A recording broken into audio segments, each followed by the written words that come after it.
Hi, everyone. Life Coach Carisa here. I'm so excited to be back with you today. How are you feeling as we head into the final 8 weeks of 2024? I'll be honest, I'm feeling quite well.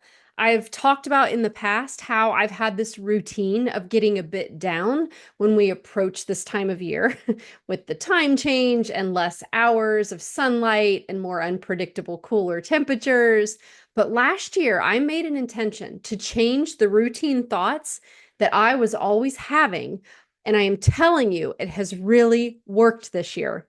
I hadn't really thought about it until just now. I am not feeling the sense of dread that normally would come over me this time of year. I'm actually making plans of what I'm intentionally going to get into this winter to keep my energy and outlook high.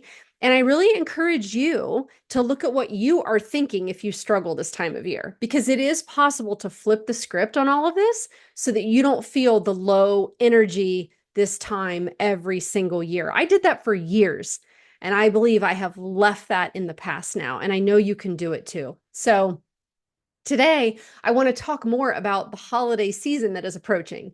I know how easy it is to feel stretched, thin, stressed out, or like you have to say yes to everything that comes your way. I've been there myself, and where I'd agree to every gathering, every commitment, every holiday responsibility, even at my own cost of peace. Right? A big part of that I realize now was due to my own people pleasing tendencies, always wanting to make everyone happy because I was trying to make everything happy in life. And I was really always having a hard time saying no. But the truth is, when we say yes to everything and we don't protect our own boundaries, we end up drained, a bit resentful, which was a big one for me, and not fully present in the moments that really matter. So today, I want to share some tips to help you set boundaries for this season so that you can actually enjoy the holidays with those you love. Okay, so does anything come to mind right when I just shared all that? Do you tend to overcommit? Do you overplan? Does it bring up a sense of dread and we're just getting started? Don't worry, I've got some ideas for you. So I want to dig into some tips, right? And with each tip, I'm going to give you a real world example of what this might look like. Because the goal here is that I want you to be able to create awareness around this and see where it could be present in your life. And sometimes I think hearing examples get our brain moving and we think of what's actually happening in our own life. So that's what I hope will happen for you. Okay, so tip number one is to recognize when boundaries are even needed. Like, first, let's talk about identifying when the boundaries need to be set, right? We think boundaries mean something terrible. They're actually quite healthy for us and for those that we care about. So, when we're constantly feeling overwhelmed, resentful, or exhausted, it can often be because we're lacking those boundaries. I used to think I had to do it all to make the holidays perfect. But what I learned was that taking on too much and saying yes when I meant no, truthfully inside, only led to me feeling stress and burnout. So ask yourself, where am I feeling stretched or thin? Where do I feel like I'm sacrificing my own needs and wants? That is a big clue that a boundary may be needed. So here's an example. Maybe you feel obligated to attend every family gathering, even though you'd rather spend some time recharging at home. Or you find yourself overspending on gifts because you don't want to disappoint anyone. Recognize these moments and ask yourself, is this choice serving me? Or is it actually just creating more stress?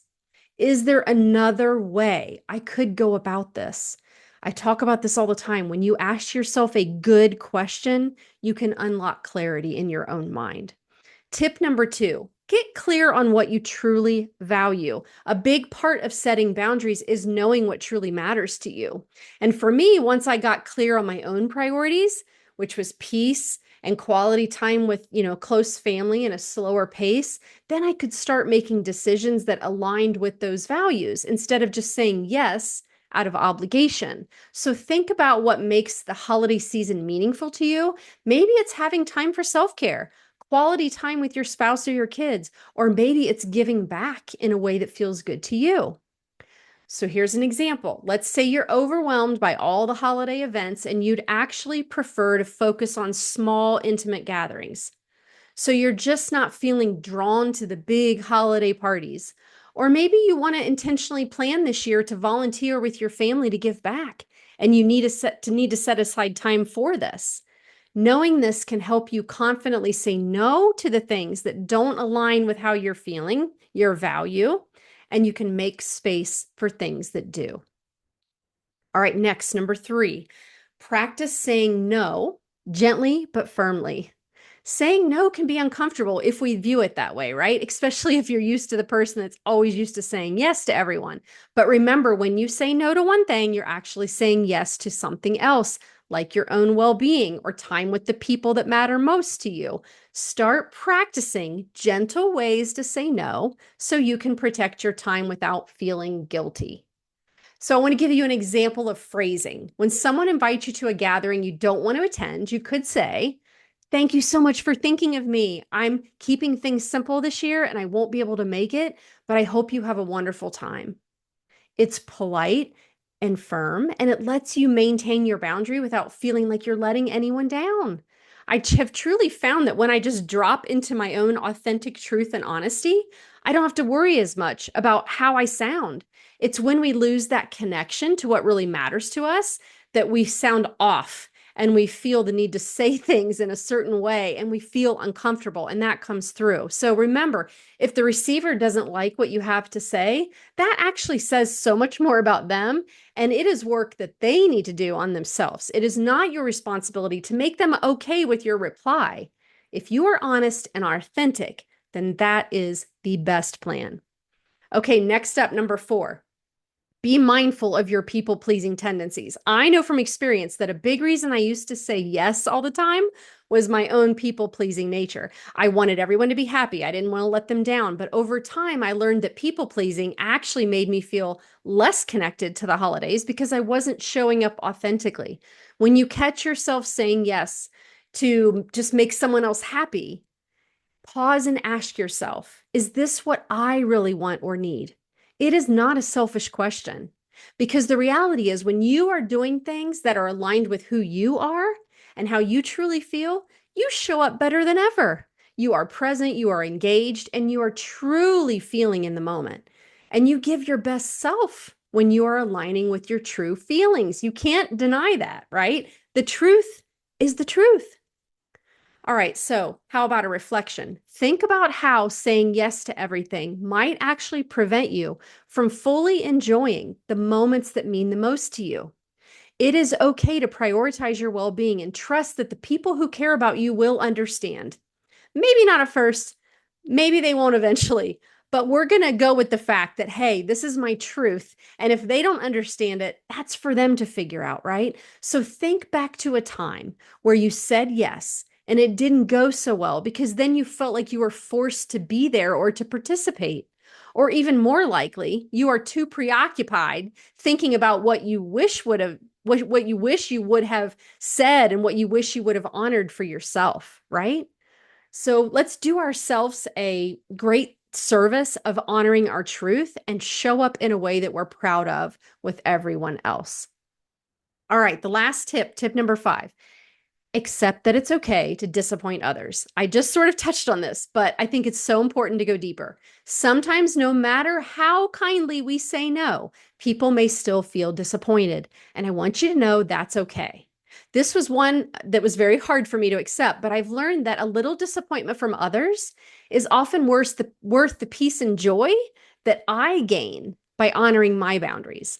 By gently letting go of the need to meet everyone else's expectations, we free ourselves to experience the season with more presence and joy. I started looking at this as I was truly being dishonest. When I was asked something and I just put their request above my own desires and feelings, I'm actually being dishonest to them and me. And it truly feels poorly to be dishonest, right? So I have learned over the past several years of practicing what I have told all of you, what I have learned, right? That I will always go on the side of honesty, because then I know that no matter how it was received, I was speaking my truth. And if someone has an issue with my truth, I'm not meant to resolve that for them. I also think about how I would never want anyone else to do that for me. I would want them to tell me the truth, right? Even if it made me disappointed. I know they were being honest with me. And clearly, this is someone who values being honest. That is a good quality and trait that I certainly admire, don't you? So here's the thing, there is a cost to not setting boundaries. If we don't set boundaries, we end up paying the price, often with our own peace, energy, and joy. And without boundaries, we become vulnerable to stress, burnout, and feeling disconnected from the things that really matter to us. I know from my own experience that trying to meet everyone else's expectations really left me drained and not feeling present. I actually became so out of alignment with myself that I was quite negative and pessimistic. What a great energy in the holiday season of love and charity. So, how is that serving me or anyone else? But by setting those clear boundaries, we protect our own well being and we can actually show up better for others when it matters the most. So, this holiday season, I want to encourage you to think about how you want to feel, what really matters to you, and how setting some simple starter boundaries can help you stay true to that vision. The more we protect our peace and prioritize our well being, the more we can genuinely enjoy this season. Boundaries are a gift you give yourself, and ultimately a gift that allows you to be fully present with the people you love. So everyone truly benefits. I mean, doesn't that sound exactly like what we all need to do? We need to do this. So help yourself be honest and true about what you do and don't want to do this holiday season. And heck, make it easy, right? Make it an easy one for others. Tell them up front to just let you know if it isn't something that will work out well for them, right? You'd love them to be there or host or organize to help out. But hey, if you can't, I completely understand and still love you just the same. Doesn't that have a nice ring to it? So that's what we can do. We can show up that way for others and we can show up that way for ourselves. And we're ultimately going to feel like we're being authentically who we want to be. All right, everyone, that's what I have for you today. Thank you so much for watching. If you found this video helpful, could you click that thumbs up button because it really helps me grow my channel. And you can also click the subscribe so that you get the notification bell on my latest videos. And if you think this video could help someone that you love or care about, please don't hesitate to send it to them. If you or someone you know needs help, I encourage you to visit my website at lifecoachingwithcarissa.com. You will find times where we can have a complimentary clarity session where I can show you in 60 minutes how powerful it is to work with a coach like me. I am not just a patch. I am all about transforming you for the rest of your life. Your mindset will shift to this place of empowerment and resilience and peace. So I will see you in a couple weeks and have a wonderful day and try to make this season one full of love and boundaries for yourself. Take care, everyone.